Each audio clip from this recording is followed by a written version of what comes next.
ఈ కార్యక్రమానికి ముందుగా అతిథుల్ని వేదిక మీదకి ఆహ్వానిస్తున్నాం. లాయర్ పత్రిక సంపాదకులు శ్రీ తుంగా శివప్రభాత్ రెడ్డి గారిని, ఎస్పీఎస్ఆర్ నెల్లూరు జిల్లా గ్రంథాలయ సంస్థ అధ్యక్షురాలు శ్రీమతి మేకపాటి శాంతికుమార్ గారిని, నెల్లూరు కళాబంధు కళాంజలి గౌరవ అధ్యక్షులు వీరిశెట్టి హజరత్ బాబు గారిని సాదరంగా వేదిక మీదకి ఆహ్వానిస్తున్నాం. అలాగే శుభమస్తు షాపింగ్ మాల్ అధినేత బయ్యా శ్రీనివాసులు గారిని సాదరంగా వేదిక మీదకి ఆహ్వానిస్తున్నాం. అలాగే ఎడిటర్ నవమల్లె తీగ విజయవాడ శ్రీ కలిమిశ్రీ గారిని సాదరంగా వేదిక మీదకి ఆహ్వానిస్తున్నాం. అలాగే ప్రముఖ రచయిత కవి శ్రీరామ కవచం సాగర్ గారిని కూడా వేదిక మీదకి ఆహ్వానిస్తున్నాం. అలాగే వై వంశీకృష్ణ గారు ప్రముఖ ఆడిటర్, వారిని కూడా వేదిక మీదకి ఆహ్వానిస్తున్నాం. ఈనాటి అవార్డు గ్రహీత శ్రీ కొప్పర్తి వెంకట రమణమూర్తి గారిని సాదరంగా వేదిక మీదకి ఆహ్వానిస్తున్నాం. రమణమూర్తి గారు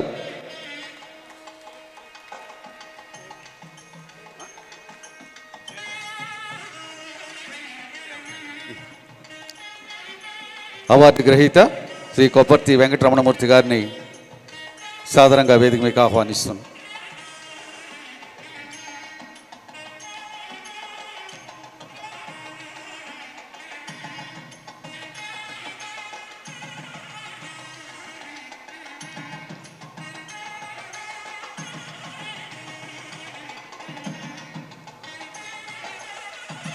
వారిని సన్మానించే ముందు మన అతిథుల యొక్క సందేశాలు విందాం. సన్మానించే ముందుగా శివప్రభాత్ రెడ్డి గారిని వారి సందేశాన్ని ఇవ్వాల్సింది కోరుతున్నాం. అప్పుడు పెడదాం. సరే, ముందుగా సన్మాన కార్యక్రమాన్ని పెట్టిన తర్వాత భక్తులు మాట్లాడతారు. వారిని శాల్వాతో సత్కరించవలసిందిగా హజరత్ బాబు గారిని కోరుతున్నాం. హజరత్ బాబు గారు శాల్వాతో సత్కరించాలని కోరుతున్నాం. మాలతోటి కలిమిశ్రీ గారు, సాగర్ గారు, వారిద్దరూ మాలతోటి ముందుగా కోరుతున్నాం.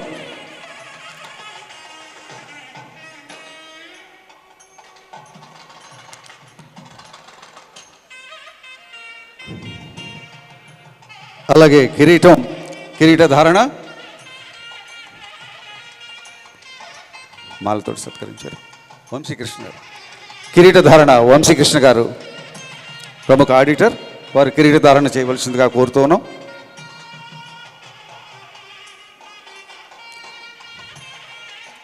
నగదు పురస్కారాన్ని శ్రీమతి మేకపాటి శాంతికుమార్ గారు, నగదు పురస్కారం శాంతికుమార్ గారు ఇవ్వాల్సిందిగా కోరుతున్నాం.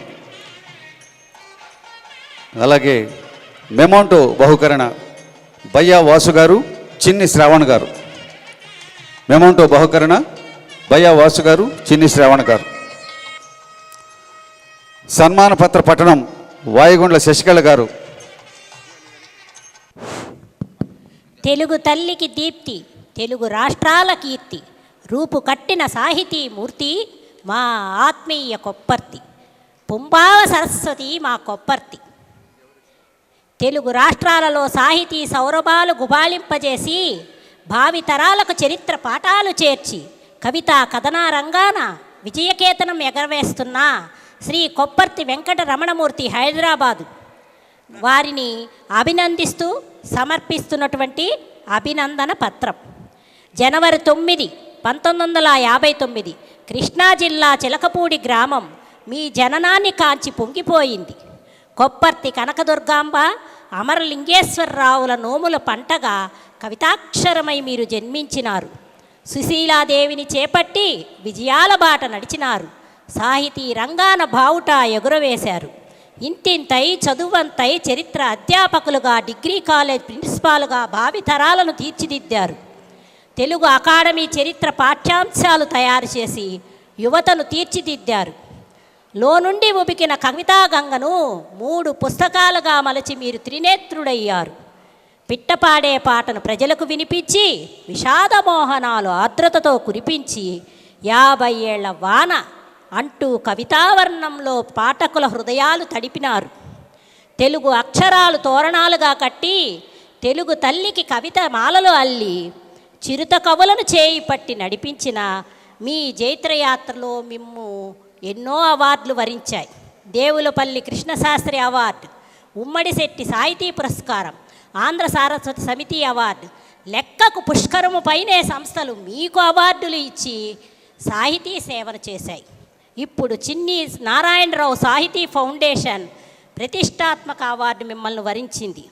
రాష్ట్ర జాతీయ స్థాయిలో మీరు పాల్గొన్న కవి సమ్మేళనాలు ఎన్నెన్నో.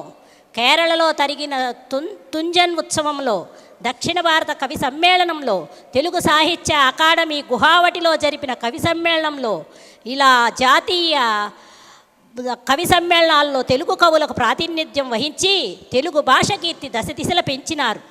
కవితా కిరీటాలు ధరిస్తూ భావి తరాలకు చరిత్ర పరిచయం చేస్తూ నడుస్తున్న మీ జీవితానికి వెలుగునిచ్చిన రవిచంద్రులు మీ ఇద్దరు అమ్మాయిలు రచన, చరిత. మీకు వన్నె తెచ్చిన అల్లుళ్ళు బాలాజీ వరప్రసాద్, శ్రీనుబాబు. ముద్దుల మనవడు ఇతిహాస్, మనమరాలు పాటలి. సరస్వతి కృపగలిగి నిండు జీవితాన్ని పొంది సాహితీ గగనాన మీరు పొందిన కీర్తి మీ కవితా స్ఫూర్తిని సగౌరవంగా సత్కరించుకుంటూ మీ సాహితీ దీప్తి కలకాలం వెలగాలని ఆశిస్తున్నాము. కళారత్న చిన్ని నారాయణరావు, అధ్యక్షులు చిన్ని నారాయణరావు సాహితీ ఫౌండేషన్, నెల్లూరు. రచన శ్రీమతి వాయుగుండ్ల శశికళ. సన్మాన పత్రాన్ని అందించవలసిందిగా శివప్రభాత్ రెడ్డి గారిని, చిన్ని నారాయణరావు గారిని సంయుక్తంగా. నారాయణరావు గారు, ప్రభు గారు.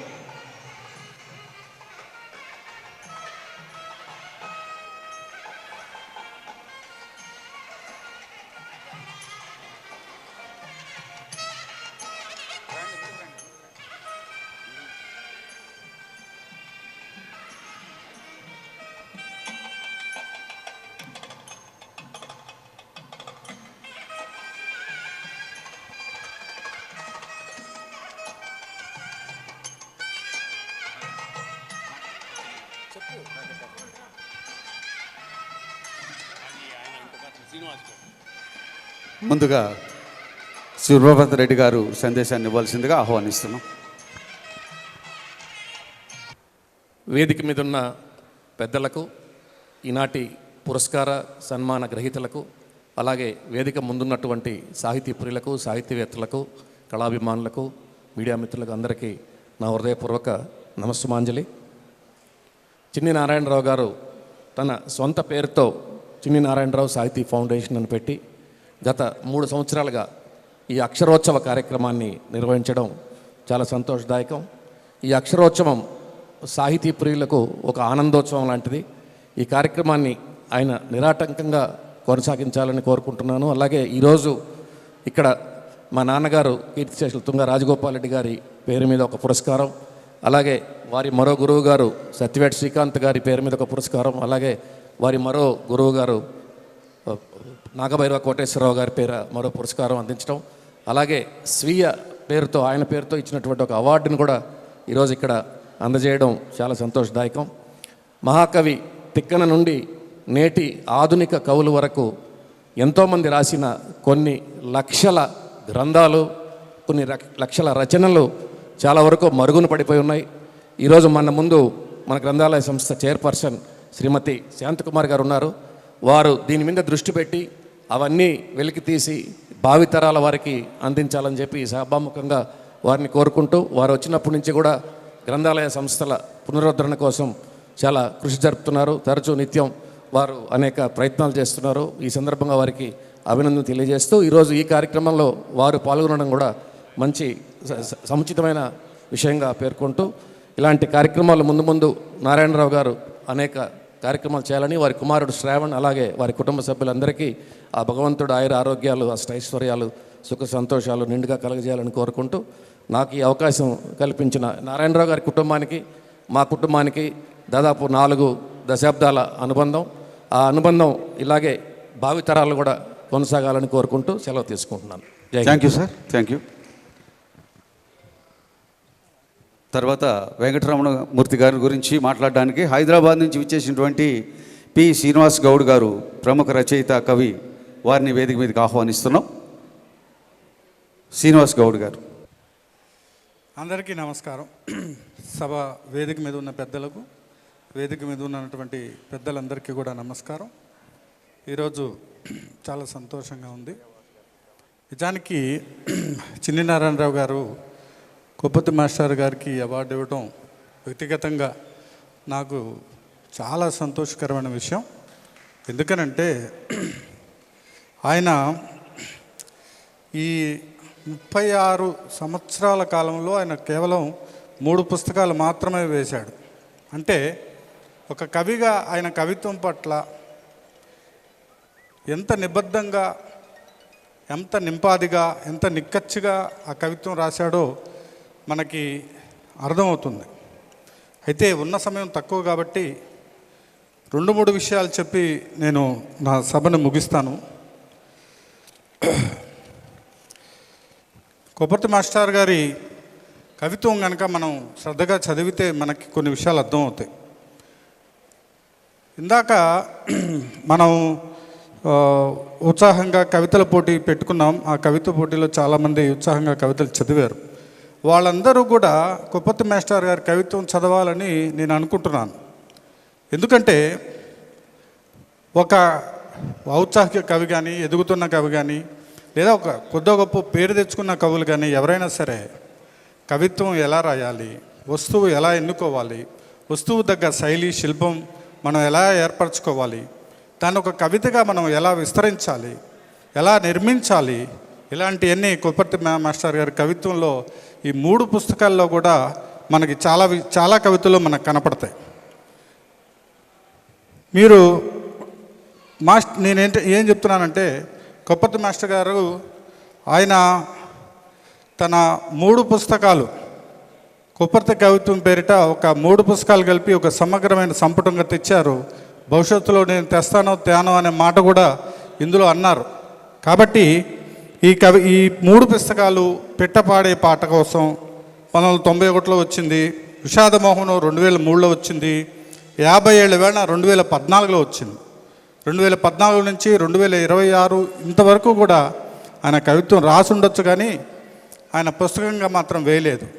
అంటే ఎంత నిర్మమకారంగా ఆయన ఉంటున్నారు, ఒక కవిత్వం పట్ల ఆయన ఎంత శ్రద్ధ పెడుతుంటారు, ఆయన కవిత్వమే జీవితం, జీవితమే కవిత్వంగా ఆయన ఎట్లా బతుకుతున్నారనేది మనం ఈ పుస్తకం ద్వారా తెలుసుకోవచ్చు. ఆయనే చెప్పాడు మనం ఎంత నిబద్ధంగా కవిత్వం మనం రాస్తాము, ఎలా చేస్తాము అని.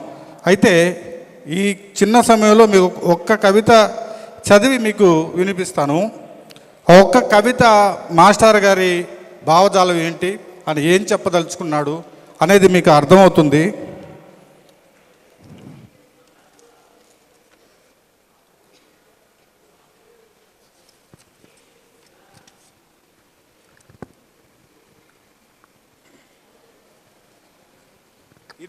ఈ చాలా కవితలు ఆయన మాస్టర్ పీసులు చాలా కవితలు ఉన్నాయి. నాకు చాలా ఇష్టమైన కవితలు చాలా ఉన్నాయి.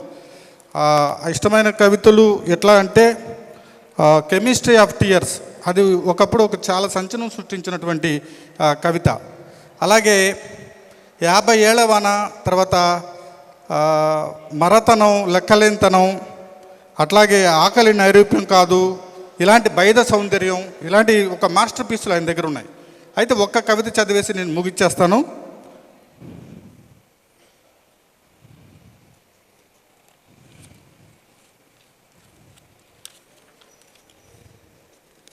ఒక్క కవిత పేరు తల్లి భూదేవి.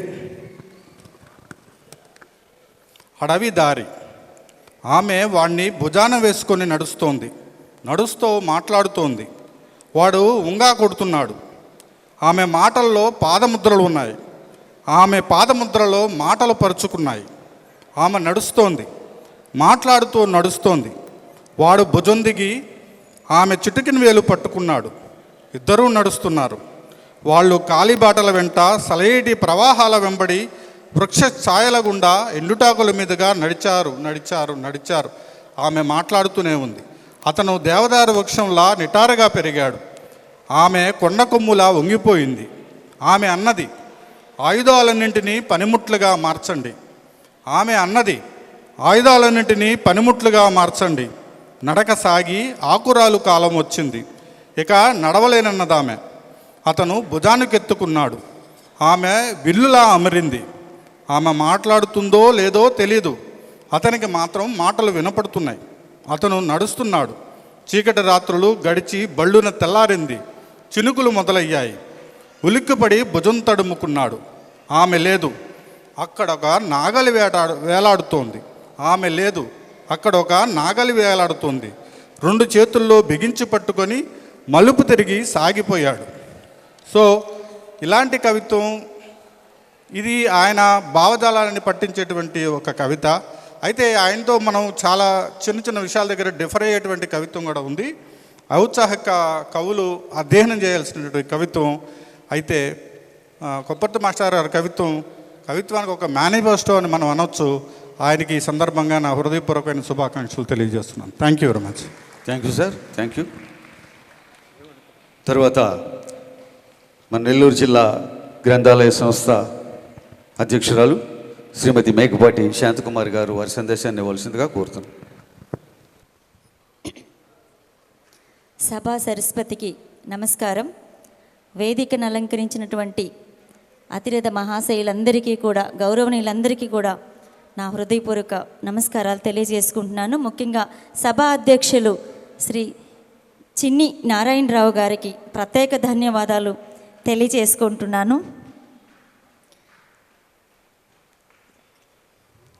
ముఖ్యంగా ఈ యొక్క సాహితీ పండుగకి నన్ను ఆహ్వానించటం నేను చాలా ఆనందాన్ని వ్యక్తపరుస్తున్నాను. ఎందుకంటే కవులు సమాజానికి దీపాలు లాంటి వాళ్ళు. గ్రంథాలయానికి కవిత్వం జ్ఞానదీపం లాంటిది. కవులు సమాజానికి, సమాజంలో చైతన్యాన్ని నింపటానికి కవులు చాలా అవసరం. కవిత్వం హృదయం మాట్లాడే భాష కవిత్వం అయితే ఆ భాషకి ప్రాణం పోసేదే కవులు. మనసులోని మనోభావానికి అక్షర రూపాన్ని ఇచ్చేవారే కవులు. కవులు లేని సమాజం దిక్చూచి లేని నావ లాంటిదనేది నా భావన.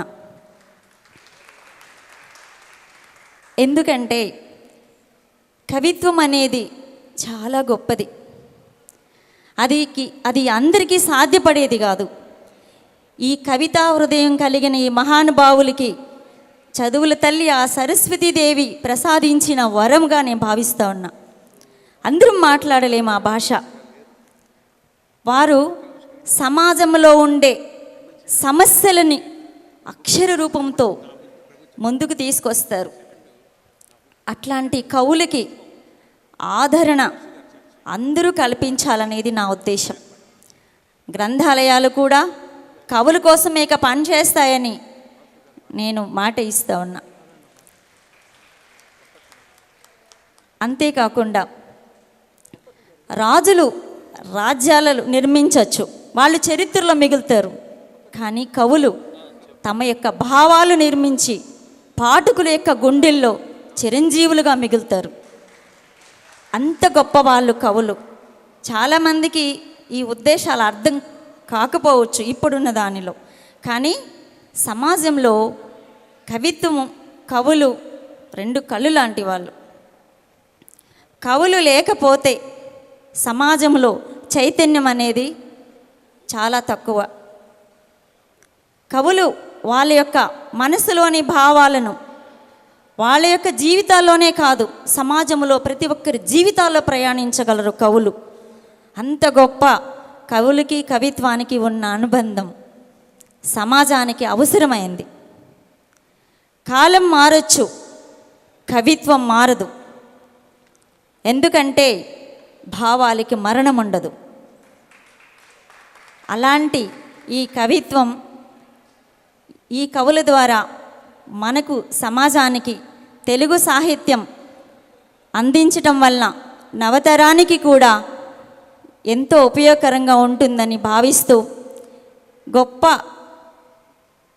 గొప్ప కవిత్వాలు ఇంకింకా రావాలని, కవుల మనసుల్లోని మంచి భావాలతో మరిన్ని కవితలు పుస్తకాలు పుట్టి సమాజంలో చాలా జరుగుతున్నటువంటి అన్యాయాల మీద కూడా కవితలు రావాలనేది నా యొక్క భావన.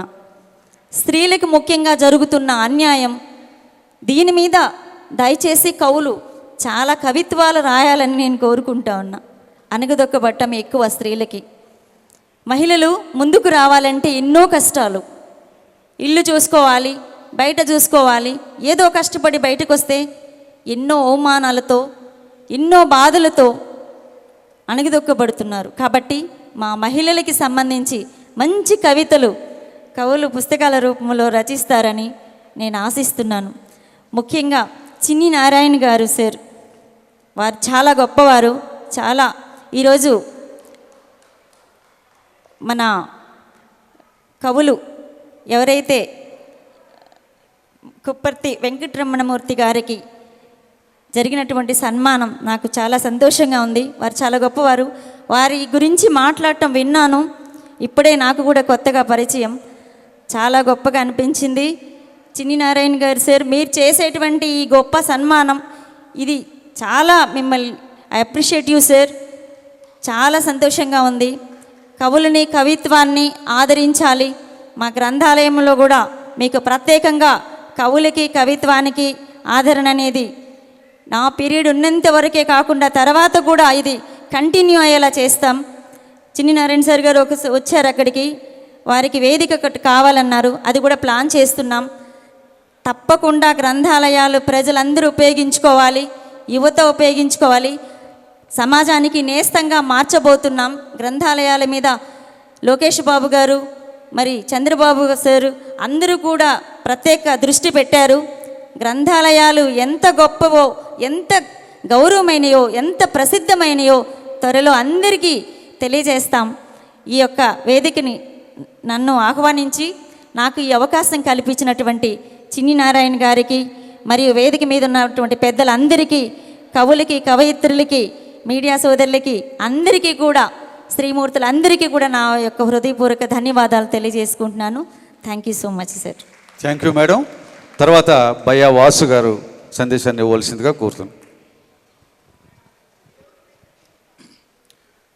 సభకు నమస్కారం. ఇందాక ప్రభు గారు చెప్పినట్టు నెల్లూరులో కవులకు కొరవలేదు. ఆ విధంగా ఆ కోవలో చిన్ని నారాయణ గారు ఈ మధ్యనే ప్రతిష్టాత్మకమైనటువంటి కళారత్న అవార్డు ముఖ్యమంత్రి గారి ద్వారా స్వీకరించడం కూడా జరిగింది. వారు అక్కడితో ఆగకుండా గత 3 సంవత్సరాలుగా రాష్ట్రం మొత్తం పైన ఉన్నటువంటి ఒక ఉన్నతమైనటువంటి కవులని ఎంపిక చేసి వారికి అవార్డులు ఇవ్వటం, ఆ విధంగా కవులను ప్రోత్సహించడము నెల్లూరుకే గర్వకారణంగా చిన్ని నారాయణరావు గారి ఫౌండేషన్ పనిచేస్తుందని నేను భావిస్తున్నాను. అయితే నేను ప్రధాన అంశంలోకి పోబోయే ముందు మిమ్మల్ని అందరినీ ఒక ప్రశ్న అడగాలనుకుంటున్నాను. ఈరోజు ప్రత్యేకత ఏంటి? ఏమండి? Mother's Day. ఇంకా మరి ఈ లోపము సరిచేయాల్సిన బాధ్యత సాహిత్యకారులు వీళ్ళపైన ఉన్నదని నేను భావిస్తూ ఉన్నాను. మన చరిత్రకి మన సంస్కృతికి సంబంధమే లేనటువంటి, ఎప్పుడో 1908వ సంవత్సరంలోనే పుట్టినటువంటి మాతృ దినోత్సవం గురించి మనం చర్చించుకుంటున్నాము. 1908 ముందు అమ్మను పూజించేది లేదా? 1908 ముందు కూడా అమ్మను పూజించాంగా, తరతరాలుగా తల్లిని పూజిస్తున్నాంగా. కాబట్టి సాహిత్యకారుల నుంచి మనకి ఆధునిక చరిత్ర మాత్రమే వస్తుంది, మన సంస్కృతి మూలాల్లోకి పోవటం లేదు. మనము భారతదేశం 1947 ఆగస్టు 15 స్వాతంత్రం సంపాదించిందంటే దానికి పునాది 1857 సంవత్సరము ఇదే మే 10 నాడు తొలి స్వాతంత్ర సంగ్రామం జరిగింది. ఆ తొలి స్వాతంత్ర సంగ్రామాన్ని మనం మర్చిపోయాం. పునాది అది కానీ లేకుండా ఉంటే, మంగళ పాండే తన జీవితాన్ని సమర్పించకుండా ఉంటే, విప్లవ జ్వాలను రగిలించకుండా ఉంటే స్వాతంత్రం వచ్చుండేది కాదు. 1850 నుంచి 1947 వరకు 2 లక్షల మంది ఉరికొయ్యల్ని ఉయ్యాలలుగా ఊగితే, ఆ విధంగా ప్రాణాలు అర్పిస్తే మన స్వాతంత్రం వచ్చింది. ఆ స్వాతంత్రం వచ్చిన మొదటి స్వాతంత్ర సంగ్రామాన్ని మనం మర్చిపోయాము. దీనిని సాహిత్యకారులు వెలికి తీయాలి. కవిత్వము అంటే ఆ రోజుల్లో మేము చిన్న వయసులో ఉన్నప్పుడు, విద్యార్థి దశగా ఉన్నప్పుడు, పేదరికం గురించి, మతతత్వం గురించి, కులతత్వం గురించి, మహిళల గురించి, ఇది మాత్రమే కవిత్వము, దీనికి మాత్రమే ఆదరణ ఉన్నది. కానీ ఈరోజు ఆ పరిస్థితి లేదు. ఈరోజు మన సంస్కృతి గురించి బయటికి రావాలి, మన సంప్రదాయాల గురించి బయటికి రావాలి. మన భారతదేశము విశ్వగురు స్థానాన్ని అధిరోహించే దానికోసం కవుల యొక్క పాత్ర గురించి ఆలోచించాలి. కేవలం కొందరు రాజకీయ నాయకులు, పాలకులు అనుకుంటే ఈ దేశము విశ్వగురు స్థానాన్ని అలంకరించుకోదు. మనం ఒక అమృత కాలంలో ఉన్నాం. స్వాతంత్రం వచ్చి 75 సంవత్సరాల నుంచి స్వాతంత్రం వచ్చి 100వ సంవత్సరం, ఈ 25 సంవత్సరాలు ఏదవుతుందో ఈ అమృత కాలంలో ఉన్నాం. ఈ అమృత కాలంలో మనం బతికున్నాం మనుషులుగా. కానీ మన కర్తవ్యం ఏంటి? మన సంస్కృతిని ఎందుకు మర్చిపోతున్నాం? అమ్మ కోసం ఒక రోజా? 9 మాసాలు మోసి కని మనల్ని పెంచి పెద్ద చేసి జీవితాన్ని ఇచ్చిన అమ్మ కోసం ఒక రోజా? ఎవరో అమ్మ దగ్గరికి పోయి అన్నంట, అమ్మ అవసరమైతే నా చర్మం ఒలిచి నీకు చెప్పులుగా కుట్టిస్తానని.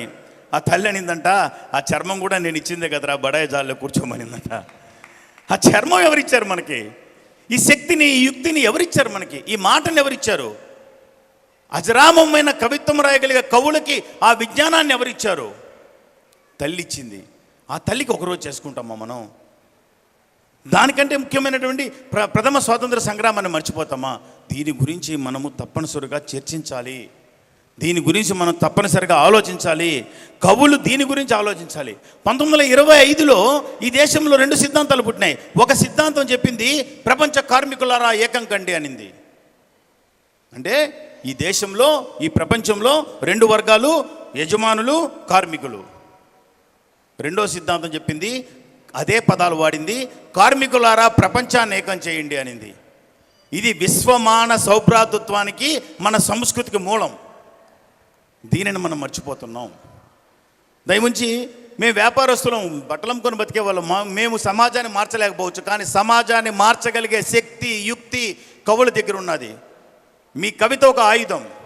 ఈ దేశంలో మహిళలు ఎప్పుడూ అణచవేయబడలేదండి. డబ్బు కావాలంటే లక్ష్మిని పూజిస్తాం, చదువు కావాలంటే సరస్వతిని పూజిస్తాం, శక్తిని కావాలంటే దుర్గను పూజిస్తాం. ఈ దేశంలో మహిళలు ఎప్పుడూ అణిచివేయబడలేదు. ఈ దేశంలో మెకాలే విద్యా విధానం రాకముందు, స్వాతంత్రం పూర్వము తమిళనాడు, ఆంధ్రప్రదేశ్ కలిసి ఉన్నప్పుడు 50,000 పైగా స్కూళ్ళు ఉన్నాయి ఇక్కడ. దానిలో 50% పైన మహిళలు చదువుకుంటూ ఉన్నారు. మహిళల చదువు కూడా ఇక్కడెక్కడ ఆటంకం లేదు. సాక్షాత్తు సరస్వతుల తల్లి, చదువుల తల్లిని, మహిళనే ఎంచుకున్నాం మనం సరస్వతీదేవిగా. కానీ ఒక నేరేటివ్ వచ్చేసింది, ఇక్కడ కులతత్వం ఉంది. నిజంగా కులతత్వం శ్రీరామచంద్రుడు పాటించుంటే బోయ యువతి శబరి ఎంగిలి ఎందుకు తిన్నాడు? నిజంగా మన పురాణాలు కులతత్వాన్ని పెంపొందించుంటే ఉడిపిలో కనకదాసు ద్వారం ద్వారా మన కృష్ణుడిని ఎందుకు దర్శించుకుంటున్నాం? కనకదాసు ద్వారం ద్వారా ఎందుకు దర్శించుకుంటున్నాం? మనం చర్చించుకోవాలి. శ్రీరామచంద్రుడు గుహుణ్ణి ఎందుకు కౌగలించుకున్నాడు?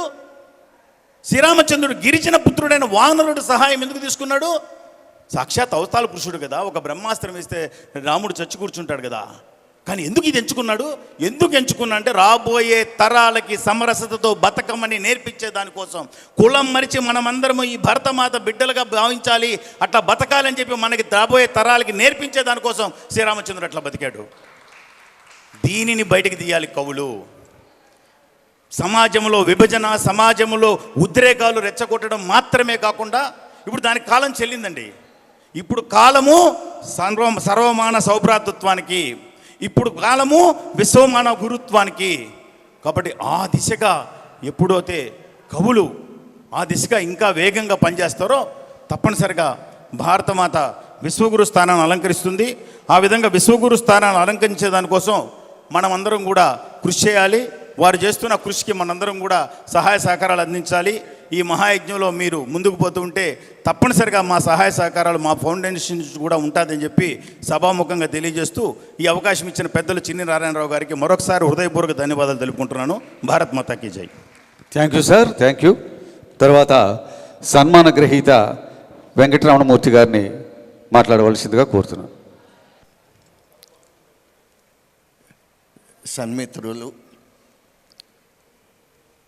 చిన్ని నారాయణరావు గారు స్థాపించిన ఈ సాహితీ ఫౌండేషన్ 3వ అక్షరోత్సవ అవార్డు ప్రధాన సభకు ముఖ్య అతిథులుగా వేదిక మీద ఆసీనులై ఉన్న పెద్దలందరికీ నమస్కారం. ఇవాళ ఒక ప్రత్యేకమైన మానసిక స్థితిలోకి వెళ్ళిపోయాను నేను. చిన్ని నారాయణరావు గారు తమ స్నేహ వాత్సల్యంతో, ప్రేమతో నన్ను లొంగదీసుకొని నా మెడలు వంచి నా జీవితంలో ఎప్పుడూ ధరించనంత పెద్ద పూలమాల వేసి దాదాపుగా 5 నుంచి 10 నిమిషాల పాటు నా మెడ ఎటువైపుకి కూడా తిప్పడానికి వీలు లేకుండా కిరీట ధారణ చేయించి, కిరీటాల్ని వ్యతిరేకించిన వాడి చేత కిరీటం ధరింపజేశారు నారాయణరావు గారు. పూలదండలు అవసరం లేదన్న వాడి చేత పెద్ద పూలదండను ధరించేటట్లు చేశారు. ఇదంతా నేను ఆయనకి నాకు చూచాయిగా ఉప్పందింది. నారాయణరావు గారి సన్మానాలు ఎలా ఉంటాయో నాకు అందడంతో నేను వారికి చెప్పాను, సార్ ఏదో సింపుల్గా కానివ్వండి అని అంటే, చూద్దాంలేండి అని చివరికి ఆయన తన మాటను నెగ్గించుకున్నారు. ప్రేమకి దాసోహం కానివాడు ఎవడుంటాడు?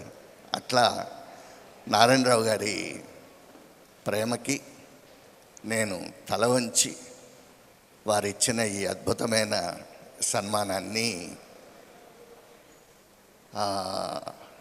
with all modesty I have accepted.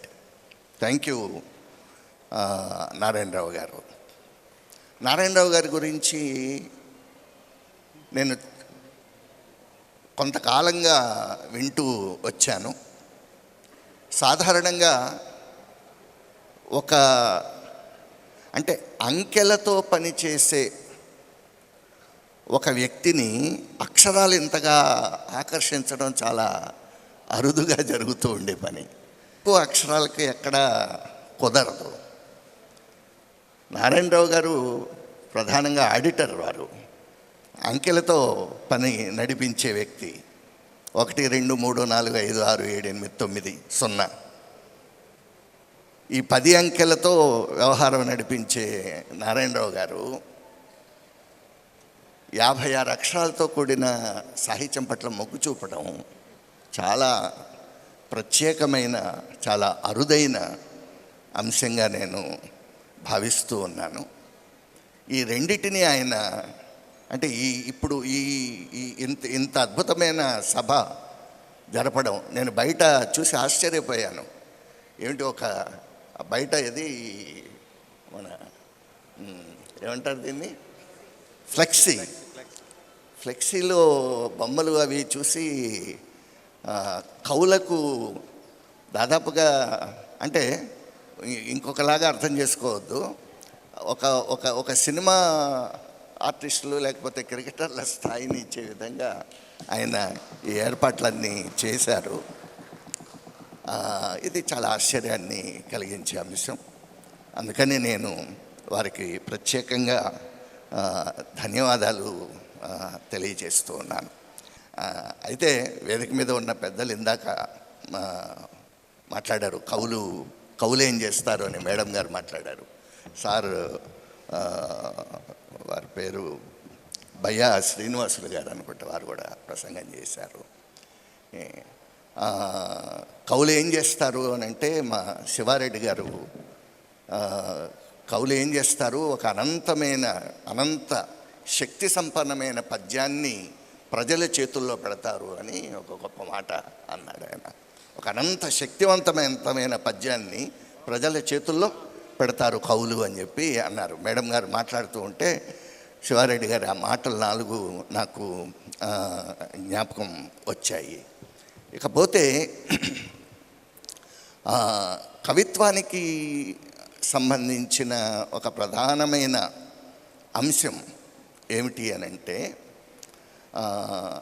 కవిత్వం సమాజాన్ని మార్చడానికి ఉపయోగపడాలి అని మనం అందరం కూడా భావిస్తాం. అందులో సందేహం ఏమి లేదు, అందులో తప్పు కూడా ఏమీ లేదు.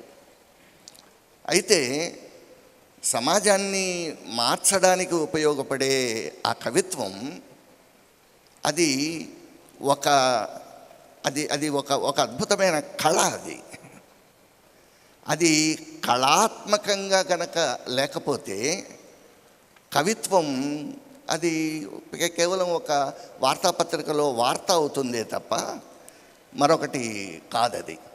ఇందాకడి నుంచి మీకు సంగీతాన్ని, సాహిత్యాన్ని, ఈ రెండిటిని నారాయణరావు గారు మేళవించిన విధానాన్ని కనుక మీరు చూస్తే ఆ రెండు అవి అవి అవి అవి ఏంటంటే దే వెంట ఇన్ హ్యాండ్.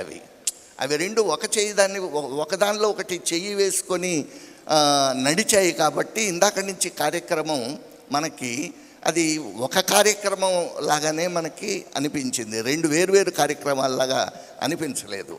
దానికి కారణం ఏమిటి అని అంటే, పాటను గురించి లేకపోతే సంగీతానికి సంబంధించిన ఒక గొప్ప మాట ఏమిటి అంటే, మిగిలిన 64 కళలు కూడా, అంటే మిగిలిన 63 కళలు ఎప్పటికైనా తాము సంగీతం స్థాయిని అందుకోవాలని ఆరాటపడుతూ ఉంటాయట. ఎప్పటికైనా మిగిలిన 63 యొక్క లక్ష్యం ఏమిటి అని అంటే, ఇప్పుడు మనం అనుకుంటాం కదా, కలెక్టర్ గారిని స్టేజ్ మీద చూస్తే మనం కూడా కలెక్టర్ అయితే ఎంత బాగుండు అని మనం అనుకున్నట్లుగా సంగీతాన్ని చూసి మిగిలిన కళలన్నీ కూడా ఎప్పటికైనా మేము సంగీతం స్థాయిని అందుకోవాలని ఆరాటపడతాయంట.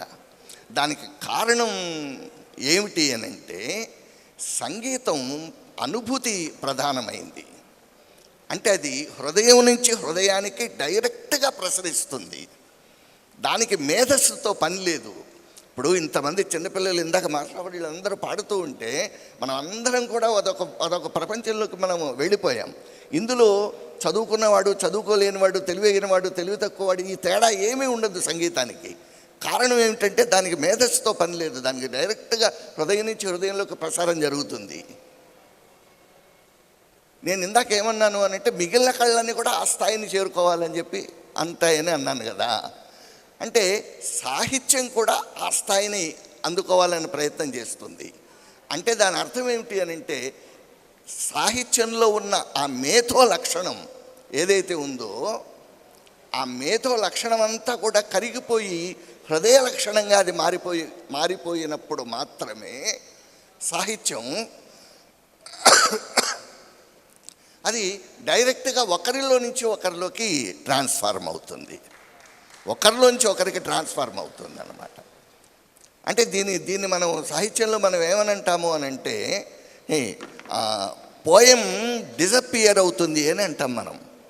అంటే నేను ఒక కవిత రాసాను అని అంటే, ఆ కవితలో నేను ఏమి అనుభవించానో అదే అనుభవాన్ని నేను మీకు తిరిగి అందించగలిగితే, దాన్ని కలిగించగలిగితే, అప్పుడు నేను రాసిన కవిత ఏమవుతుంది అని అంటే అది మాయమైపోయి నా హృదయ స్పందన మీ హృదయ స్పందనగా మారుతుంది. ఇది జరగకుండా కేవలం మనం ఏదో కొన్ని లక్ష్యాలు పెట్టుకొని, కేవలం కొన్ని లక్ష్యాలను ముందుగానే నిర్దేశించుకొని, అది సంస్కృతి పరిరక్షణ కావచ్చు, కమ్యూనిజం కావచ్చు, ఇంకొకటి కావచ్చు, వాటెవర్ ఇట్, అది ఏదైనా కావచ్చు, ముందుగానే లక్ష్యాన్ని నిర్వచించుకొని కవిత్వం రాయడానికి కూర్చోవడం వల్ల అది జరగదు. అది ఎప్పుడు జరుగుతుంది అని అంటే, అది పూర్తిగా లోపలికి వెళ్ళి దాన్ని మనం పూర్తి కళాత్మకంగా మార్చగలిగినప్పుడు ఆ కవులు చేసే పని లేదా కవులు తమ లక్ష్యాన్ని ఆ రకంగా చేసుకోగలిగినప్పుడు మాత్రమే అది సాధ్యపడుతుంది. చింగిజ్ ఐత్మాతోవ్ అని గొప్ప రష్యన్ రచయిత ఉన్నాడు. చింగిజ్ ఐత్మాతోవ్ ఒక మాట రాశాడు. అదేమిటి అంటే, పాట మనిషిని శుద్ధి చేస్తుంది అన్నాడు. పాట మనిషిని శుద్ధి చేస్తుంది అన్నాడు. అంటే మనం స్నానం చేస్తాం, బయటి ఒంటి మీద ఉన్న మలినం పోగొట్టుకోవడానికి మనం స్నానం చేస్తాం. మరి హృదయం లోపల ఉన్న మలినాన్ని మనం పోగొట్టుకోవడానికి మనం ఏం చేయాలి అని అంటే సంగీతాన్ని ఆశ్రయించాలి అని ఆయన ఉద్దేశం. సాహిత్యం కూడా ఆ స్థాయిని అందుకోవాల్సిన అవసరము ఉంది అని నేను చెబుతూ, నేను భావిస్తూ, చివరిగా ఒక 2 నిమిషాలు, చాలామంది నా మిత్రులు ఇక్కడ నా కోసం వచ్చారు, వాళ్ళందరినీ నేను స్మరించుకోవాల్సిన అవసరం ఉంది. వేదిక మీద కవులు శ్రీరామ కవచం సాగర్ గారు చాలా సీనియర్ పోయెట్, ఆయన సీనియర్ విమర్శకులు, చాలా విలక్షణ, చాలా అరుదైన తెలుగులో ఉన్న అరుదైన విమర్శకుల్లో శ్రీరామ కవచం సాగర్ గారు ముఖ్యులు. వారి వాళ్ళ వేదిక మీద ఉండటం నా అదృష్టంగా భావిస్తున్నాను. అలాగే నా మిత్రులు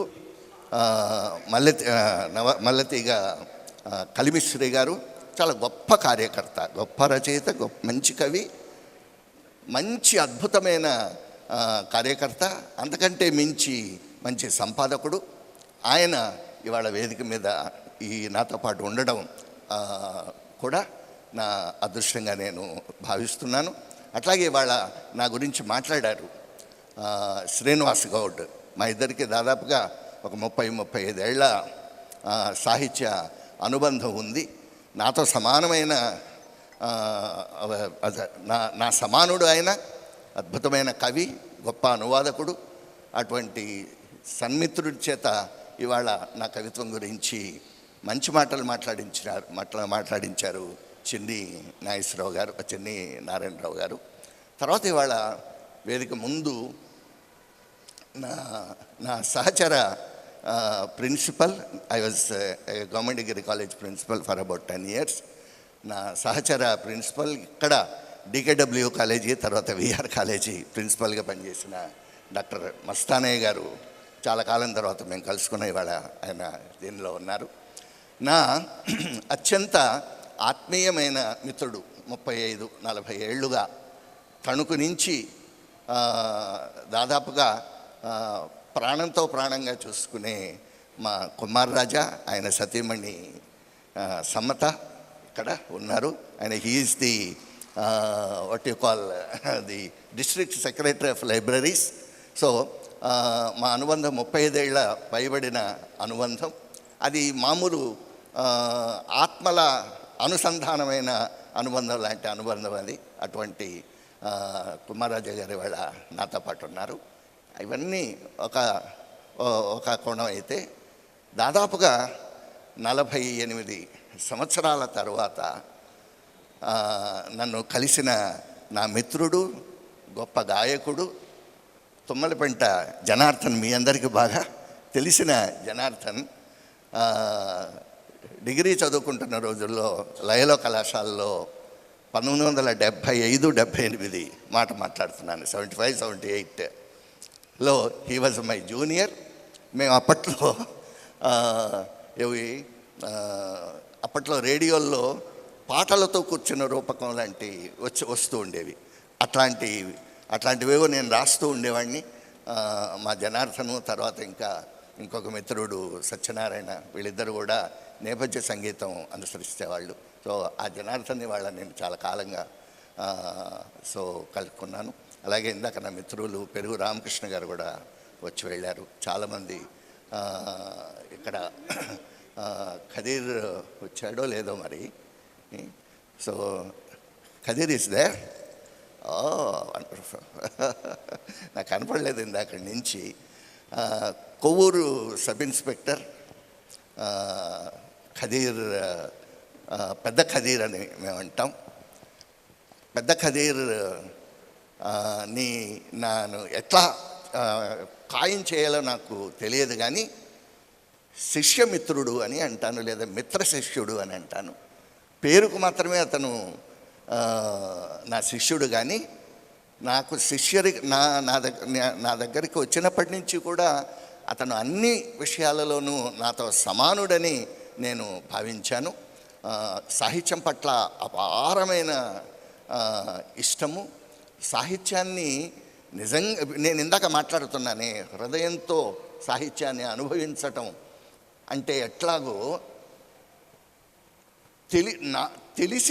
నాకు తెలిసిన అతి కొద్ది మందిలో మా పెద్ద ఖదీర్ ఒకడు.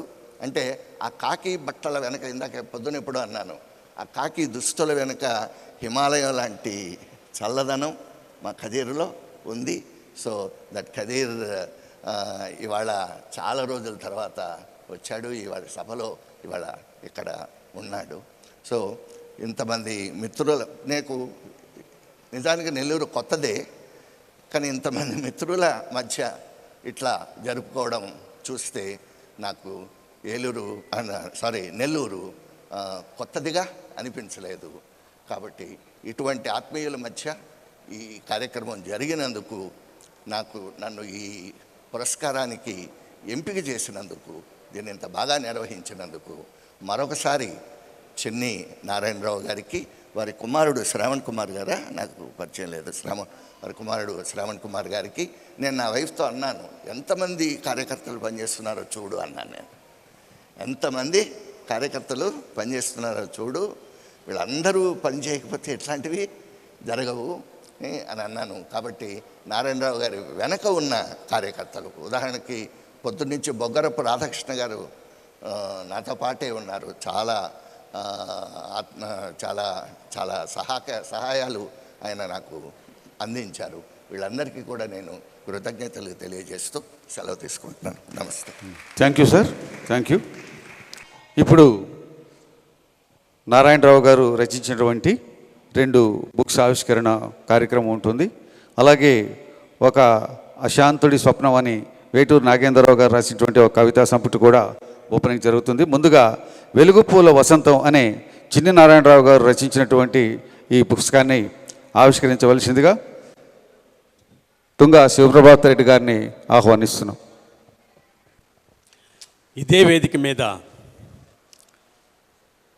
మా గురువర్యులు శ్రీ తుంగా రాజగోపాల్ రెడ్డి గారు నాకు లాయర్ వారపత్రిక అవార్డునిచ్చారు. తొలి అవార్డు అది.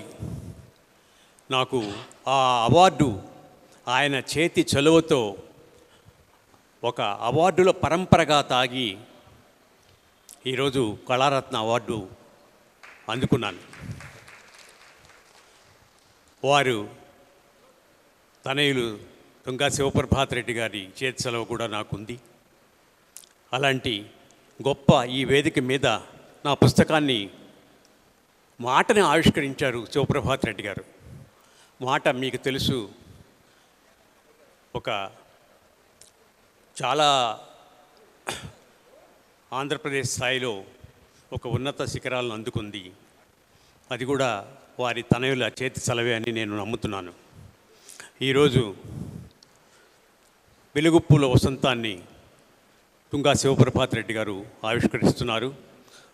వారి ఆశీస్సులతో, వారి తండ్రి గారి ఆశీస్సులతో ఆ పుస్తకం కూడా మంచి స్థాయికి చేరుకోవాలని ఆశిస్తూ ముగిస్తున్నాను. ఇప్పుడు వారు ఆ పుస్తకాన్ని ఆవిష్కరిస్తారు. ఈ పుస్తకం మీద సమీక్ష చెప్పవలసిందిగా అవ్వారు శ్రీధర్ బాబు గారిని వేదిక మీదకి ఆహ్వానిస్తున్నాం.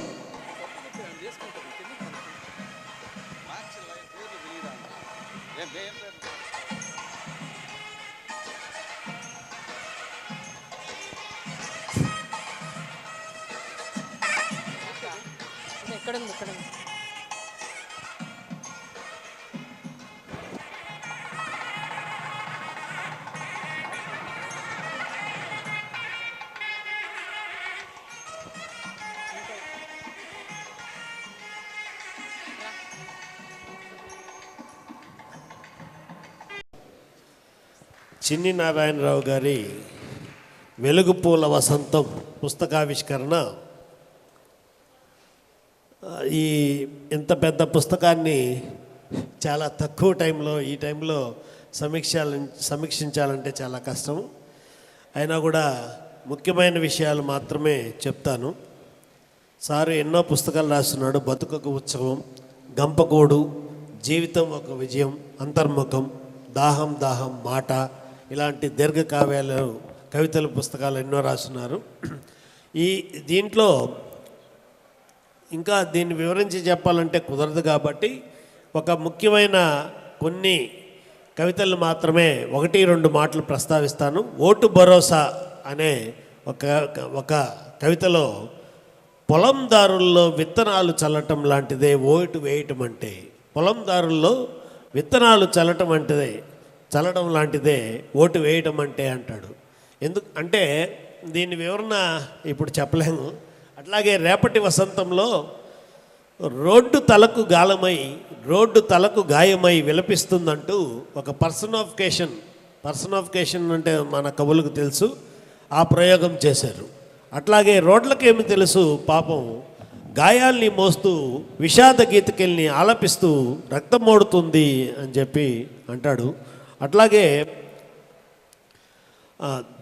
దిగలు పడ్డ దుకాణం అనే దాంట్లో తిరునాళ్ళు ముగిసిన దేవాలయమై మిగిలింది అని దుకాణాలు ఇప్పుడు ఏమైనాయంటే మార్ట్స్ చాలా వాటిల్ని ఇబ్బంది పెడుతున్నాయి కాబట్టి ఆ దుకాణాలు ఇలా అయిందని చెప్పి చెప్తున్నాడు. అయితే ఈ పుస్తకంలో ఇంకా నాకు నచ్చింది ఏంటంటే వస్తు వైవిధ్యం. ఒకటి, ఎవ్వరూ ఉపయోగించని వస్తువుల్ని ఉపయోగించారు, ఆ వస్తువుల గురించి చెప్తాను. జామకాయ, డయాబెటీస్ వాళ్ళకి జామకాయ ఎంత ఇష్టమో అందరికీ తెలుసు. కాబట్టి డయాబెటీస్ వాళ్ళకి జామకాయ గురించి చెప్పడం అనేది నాకు తెలిసి కవితా పుస్తకంలో, కవితా సంపుటంలో ఈ జామకాయ గురించి రాసిన వాళ్ళు చాలా తక్కువ, లేరని కూడా అంటున్నా. అట్లాగే గుత్తేదారు, ఇదొక స్పెషల్ అంశం. అంటే కొన్ని సంవత్సరాల క్రితం గుత్తేదారు చాలా అవస్థలు పడ్డాడు. దీంట్లో ఈ మాటలు అంటాడు అతను, బ్యాంకు రుణాలకు ఉరితీ పడ్డాడు అని అంటూ తాను వేసిన రోడ్లో తన కన్నీరే ఇంకింపజేస్తున్నాడు. ఇది గొప్ప వాక్యం. తాను వేసిన రోడ్లో తన కన్నీరే ఇంకింపజేస్తున్నాడు అని. అట్లాగే బాడుగింటి చావు, ఇదొక కొత్త వస్తువు. ఇలాంటి కొత్త వస్తువులు చాలా వాడున్నారు. బాడుగింటి చావు అంటే బాడిగింట్లో చనిపోతే అక్కడ పరిస్థితులను బట్టి చాలా అవమానాలు ఎదుర్కోవాల్సి వస్తుంది. కాబట్టి దీంట్లో ఒక వాక్యం, చావే ఎక్కిళ్ళు పెట్టి ఏడుస్తుంది అంటాడు. చావే ఎక్కిళ్ళు పెట్టి ఏడుస్తుంది. ఇవన్నీ మనకు చాలా టైం ఉంటే దీని గురించి చాలా మాట్లాడుకోవాలి. అట్లాగే మగపిల్లలకు పెళ్ళిళ్ళు ఇప్పుడు ఈ మధ్య కాలంలో రివర్స్ అయింది. కట్నం కాస్త కన్యాశుల్కం, ఓలి అంటారు అప్పుడులో. అలాంటి అంశాలను కూడా తీసుకున్నారు. అట్లాగే ట్యాక్స్కి సంబంధించిన ట్యాక్స్ టెర్రరిజం అనే కొత్త అంశాలు తీసుకున్నారు. అంటే ల్యాబొరేటరీస్ ఇవన్నీ వస్తు వైవిధ్యం, ఎక్కడా లేని వస్తువులు, ఏ కవి తన కవిత పుస్తకాల్లో రాయని వస్తువులు తీసుకున్నాడు. ల్యాబొరేటరీస్ మీద కూడా సరుకుల్ని సేవల్ని అమ్మే వ్యాపారం చూసాం, కానీ రోగాల్ని అమ్ముకునే రోత వ్యాపారం ఒక మాయల చింత అని చెప్పి అంటాడు. అట్లాగే గెలుపు అంశం. ఈ సాహిత్యం అనేది కవిత్వం ఒక హెట్రోజీనియస్, శాఖోపశాఖలుగా మారుతుంది. ఆ శాఖోపశాఖలుగా అంటే ఒక విషయాన్ని రకరకాలుగా మనం అర్థం చేసుకోవచ్చు. అలాగే కపోతాలు ఎగరాలి అనే దాంట్లో కూడా ఆ నెల్లూరు ఈ మధ్యకాలంలో పడిన ఇబ్బందుల్ని, అంటే అంతకుముందు చాలా ప్రశాంతంగా ఉండే నెల్లూరు ఇప్పుడు అశాంతిగా తయారైంది. కాబట్టి ఇలాంటి విషయాలను కూడా ఇక్కడ ప్రస్తావించారు. కొన్ని వాక్యాలు ఉండి ఒక వాక్యం 2 వాక్యాలు చెప్పి ఆపేస్తాను. వాక్యాల్లో నిద్ర లేక తెల్లారని చీకటి చిగుళ్ళు మధ్య చిక్కుకున్న వేకువా అంటాడు. ఇది మా కట్టి పడేస్తుంది మనల్ని. ఇలాంటి పదబంధం చీకటి చిగుళ్ళు అనే కొత్త పదబంధాన్ని అతను వాడారు. అట్లాగే నక్షత్రాలని ఏరుకొచ్చి ఇంటి గడపు కడతాను అని నాన్న అంటంలో అలాంటిది. ఇంకోటి ప్రతీకలు, మీ అందరికీ తెలుసు, కవులకి ప్రతీకల గురించి తెలుసు. ప్రతీకలు చాలా రకాలు ఉన్నాయి. సారు పురాణ ప్రతీక ఒకటి వాడాడు, ఒకటి చెప్తాను. కాలం శోకాన్ని పులుముకొని సీతమ్మోర్లా నిల్చుంది అంటాడు. పురాణ ప్రతీక ఇలా వాడాడు. ఇలా చాలా అంశాలు వాడారు. ఇంతకంటే ఎక్కువ చెప్పడం బాగుండదు. ధన్యవాదాలు. ఇప్పుడు ధన్యవాదాలు శ్రీధర్ బాబుకి. ఇప్పుడు రెండో పుస్తకం అక్షరోత్సవం నెల్లూరు కవుల కవితా అభిషేకం శ్రీ చిన్ని నారాయణరావు గారి సంపాదకత్వంలో ఈ పుస్తకం రిలీజ్ అయింది. బయ్యా వాసు గారు ఆవిష్కరణ చేస్తారు. సమీక్ష బొగ్గవరపు రాధాకృష్ణ గారు.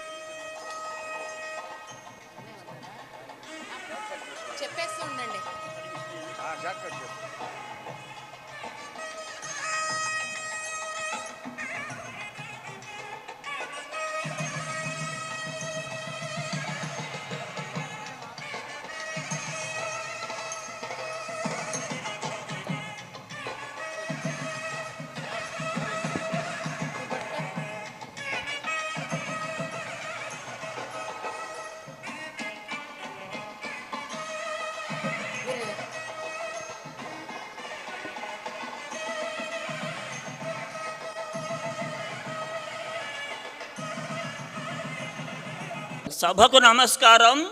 మనందరికీ బాగా తెలుసు, ఇలాంటి కవితా సంకలనాలు చాలా అరుదుగా వస్తుంటాయి. ఎందుకంటే కేవలం కవులే కాకుండా బాల కవులను ప్రోత్సహించటం చాలా అరుదుగా జరుగుతుంది. ఈ పుస్తకం వెలుగు చూడటానికి ప్రధాన కారకులైనటువంటి చిన్ని నారాయణరావు గారిని మనందరం మనసారా అభినందించాలి. ఎందుకంటే ఈ అక్షరోత్సవం కోసం చిన్ని నారాయణరావు గారు ఒక ప్రత్యేక కవి సమ్మేళనాన్ని ఏర్పాటు చేశారు. అంతేకాకుండా బాలల కవితలు సేకరించటం, సంకలనం ప్రచురించటం, ఇలా ఆవిష్కరించటం, అందరికీ అందించటం మన జిల్లా సాహితీ చరిత్రలో మధుర ఘట్టంగా, అరుదైన ఘట్టంగా మనము అర్థం చేసుకోవాలి. అందుకే ముఖ్యంగా ఈ అక్షరోత్సవం వెలుగు చూడటానికి కారకులైనటువంటి చిన్ని నారాయణరావు గారు ఎంతో అభినందనీయులు, ఆదర్శప్రాయులు. ఈ అక్షరోత్సవంలో ఉన్నటువంటి కవితలలో 34 కవితలు బాల కవులు రాసినవి. ఆ 34 మంది ఆజన్మాంతం గుర్తుపెట్టుకుంటారు. వారి కవితలు పెద్దల కవితలతో సమానంగా ఒకే సంకలనంలో ఉండటం ఒక తీపి జ్ఞాపకంగా ఉంటుంది. అందుకనే ఒక మాటలో మొత్తం చెప్తున్నాను. చిన్ని నారాయణరావు గారు చేసినటువంటి ఈ సాహితీ కార్యక్రమం, అలాగే వారు ఎన్నో వ్యయ ప్రయాసల కోర్చి ఈ సంకలనాన్ని వెలువరించటం కమనీయం, రమణీయం, కలకాలం స్మరణీయం. ధన్యవాదాలు. ధన్యవాదాలండి మీకు అనుకున్న టైంలో ముగించినందుకు. ఇప్పుడు వేటూరు నాగేంద్రరావు గారిని వేదిక మీదకి రావాల్సిందిగా కోరుతున్నాము. ఆయన రాసిన ఒక ఆశాంతుడి స్వప్నం పుస్తక ఆవిష్కరణ, ఈ ఆవిష్కరణకర్త మేకపాటి శాంత కుమారి గారిని చేయవలసిందిగా కోరుతున్నాం.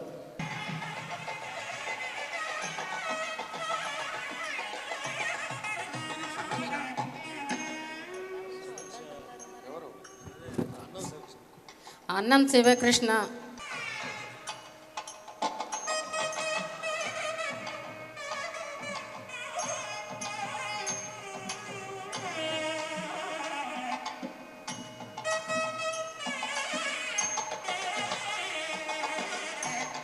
ప్రపంచ ఐశ్వర్యమంతా నీదైనప్పటికీ అది నీ నుండి రెప్పపాటులో దూరం కాగలదు అంటారు ప్రముఖ సూఫీ కవి ఫరీదుద్దీన్ అత్తర్.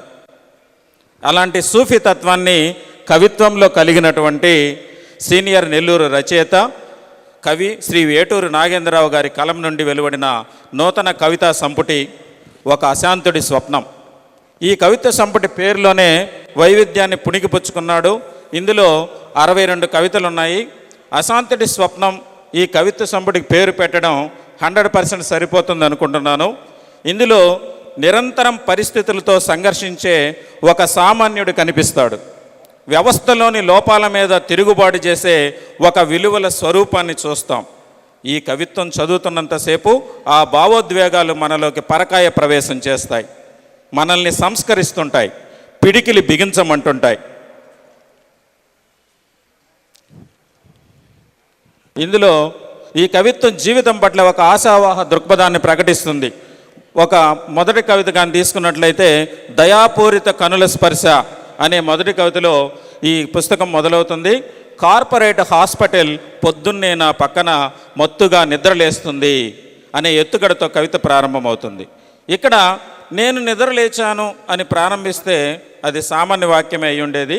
కానీ ఇక్కడ హాస్పిటల్ మత్తుగా నిద్రలేస్తుంది అనడమే కవిత్వం.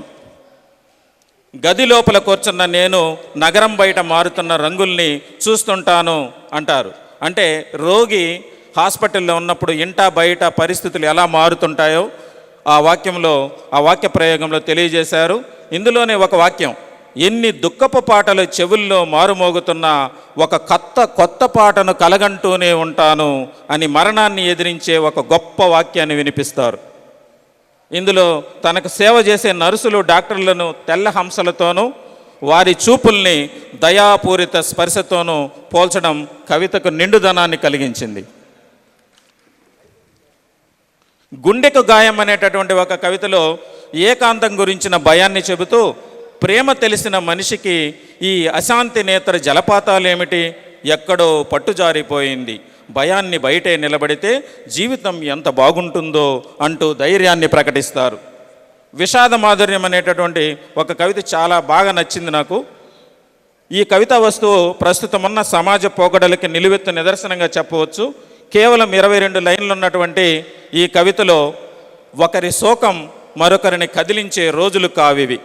వైరాగ్య భాషణం కూడా గొంతు తెగి దాన్ని విషాద మాధుర్యం దాన్ని అనుభవిస్తున్నారు, కానీ దాన్ని నివారించడానికి ప్రయత్నించడం లేదని కవి చాలా చక్కగా ఈ కవితలో వివరించారు.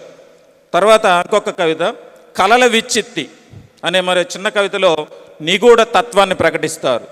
మనసు శూన్యమైనప్పుడు జీవితం నన్ను దూరంగా నెట్టేసి కన్నీటి బొట్లు రాలుస్తుంటుంది.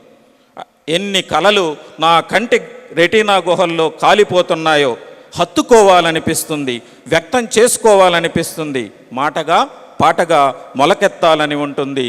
అంతటా నిశ్శబ్దం, మనస్సు మాత్రమే మాట్లాడుతుంది. కలల వెచ్చెత్తి నాకేం కొత్త కాదు కదా అంటూ తనను తాను సముదాయించుకుంటాడు. ఎంతైనా ఏటూరి వారు కవిత్వంతో సహజీవనం చేస్తున్నవారు కాబట్టి చివరగా ఒకే ఒక కవిత వివరించి, ప్రేమించడం అనేటటువంటి ఒక కవిత ఉంది. దీంట్లో అక్షరాలను ప్రేమించమంటూ కవిత్వాన్ని ప్రేమించమంటూ ఒక అద్భుతమైన కవితను వెలువరించారు. ఎవరిదైనా అంతిమ లక్ష్యం మరొకరిలోకి చొచ్చుకుని గాయపరచడమే అంటూ ప్రారంభమవుతుంది. నిజంగా ఇంకొకటి అక్షరానికి స్పందించిన క్షణాలున్నాయా నీకు? అక్షరాలను విహరిస్తున్న సమయానికి మనసునెప్పుడైనా కేంద్రీకరించావా? పూల రెక్కల్లాంటి అక్షరాలను ముట్టుకుని చూడండి, ప్రేమించడం ఎలాగో నేర్పుతుంది. అంటే బుక్ రీడింగ్ గురించి, అది చదివినప్పుడు మనకు కలిగే స్పందనల గురించి ఈ కవితలో చాలా చక్కగా వివరించారు.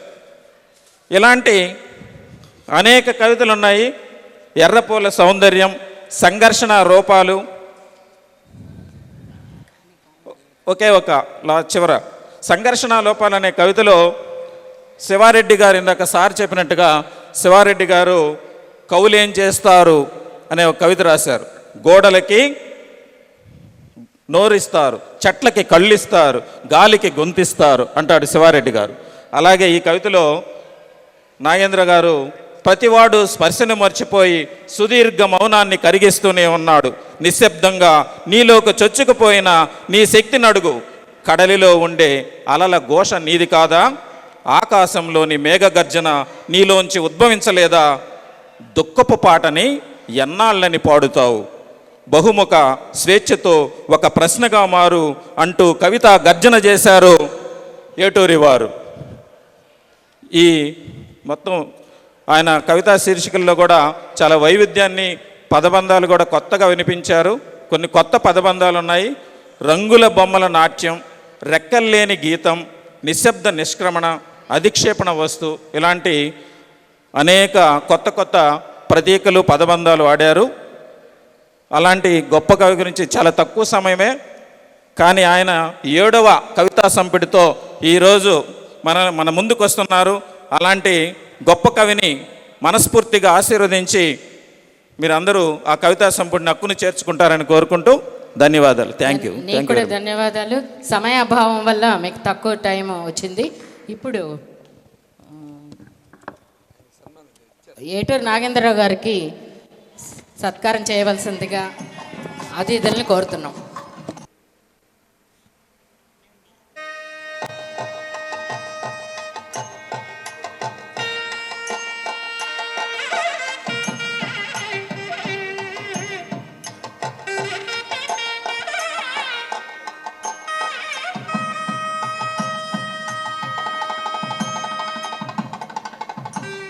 ఇప్పుడు ప్రముఖులకి సత్కారంలో ముందరగా ముక్కాల తిలక్ గారిని వేదిక మీదుగా రావాల్సిందిగా కోరుతున్నాం.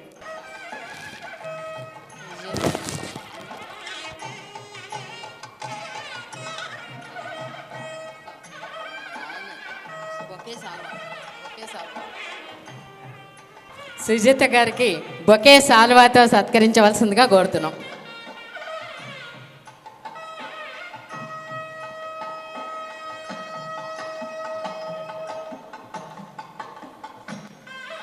తర్వాత నలుబోలు బలరాం నాయుడు గారు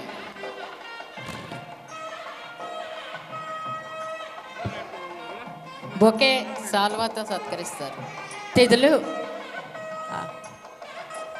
సన్మానించవలసిందిగా కోరుతాం.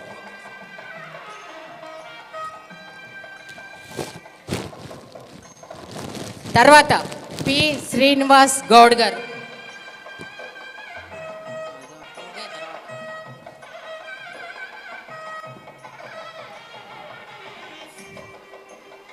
మెమెంటో.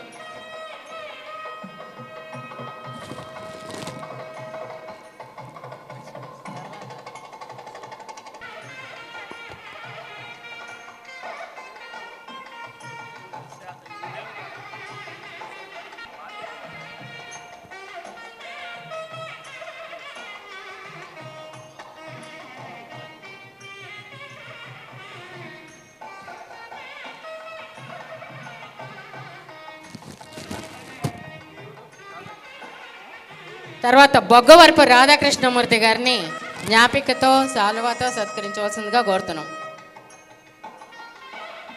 బొగ్గవరపు గారు.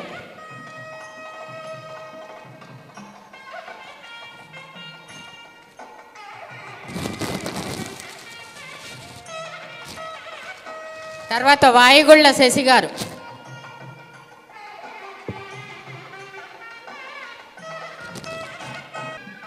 విఎంయు సుబ్బారావు గారు చార్టెడ్ అకౌంటెంట్ గారిని సాల్వా మెమెంటోతో సత్కరించవలసిందిగా అతిథులను కోరుతున్నాం.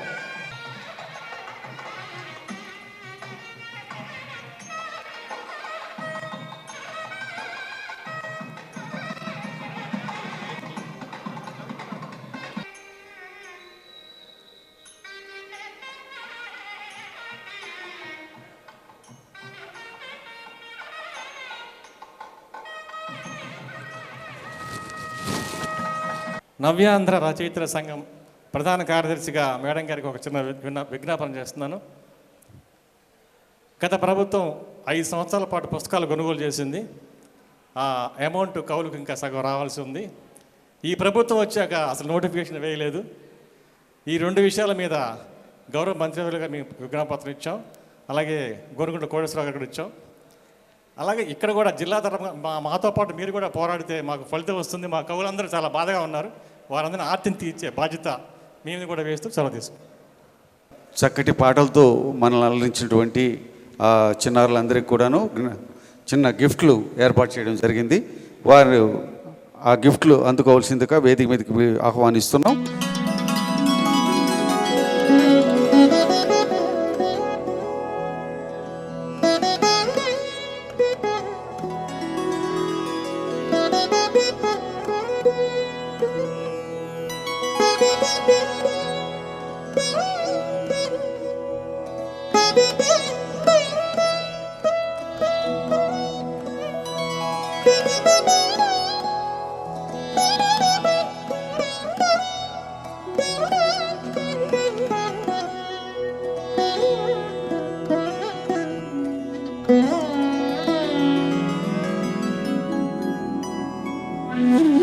Thank you.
పెద్దలందరికీ నమస్కారం. వందన సమర్పణ. అక్షరం అనంతమైతే ఆ అక్షరాన్ని ఆరాధించే మనసులకు అంతం ఉండదు. ఈరోజు నెల్లూరు టౌన్ హాల్ ప్రాంగణం అక్షర సేద్యంతో పులకించిపోయింది.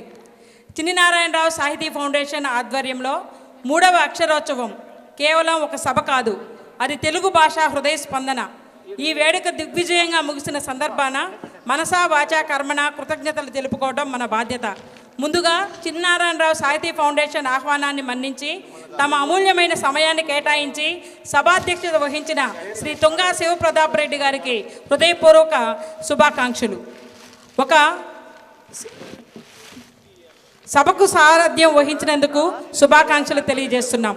గ్రంథాలయంను నెల్లూరు జిల్లా రాష్ట్ర స్థాయిలో ప్రథమ స్థానంలో నిలపాలని నిరంతరం నిర్విరామంగా కృషి చేస్తూ గ్రంథాలయ చైర్పర్సన్ గారు శ్రీమతి మేకపాటి శాంతకుమారి మేడం గారికి తమ విలువైన సమయాన్ని కేటాయించినందుకు ధన్యవాదాలు. అక్షరాన్ని ఆయుధంగా మలుచుకొని కొప్పర్తి వెంకట రమణమూర్తి గారికి, అలాగే స్మారక పురస్కారాలు అందుకున్నటువంటి మద్దూరి శ్రీనివాసరావు గారు, వైహెచ్కే మోహన్ రావు గారు, గంగవరపు సునీత గారికి హృదయపూర్వక ధన్యవాదాలు. అంతేకాకుండా ఈరోజు కవిక సమ్మేళనంలో పాల్గొన్న కవులందరికీ హృదయపూర్వక వందనాలు. కవి సమ్మేళనాన్ని నిబద్ధతగా నిర్వహించినటువంటి అవ్వారి శ్రీధర్ బాబు గారికి, న్యాయ నిర్ణేతలుగా వ్యవహరించినటువంటి శ్రీ శ్రీనివాస్ గౌడ్ గారికి, ఏటూరు నాగేంద్ర గారికి హృదయపూర్వక ధన్యవాదాలు.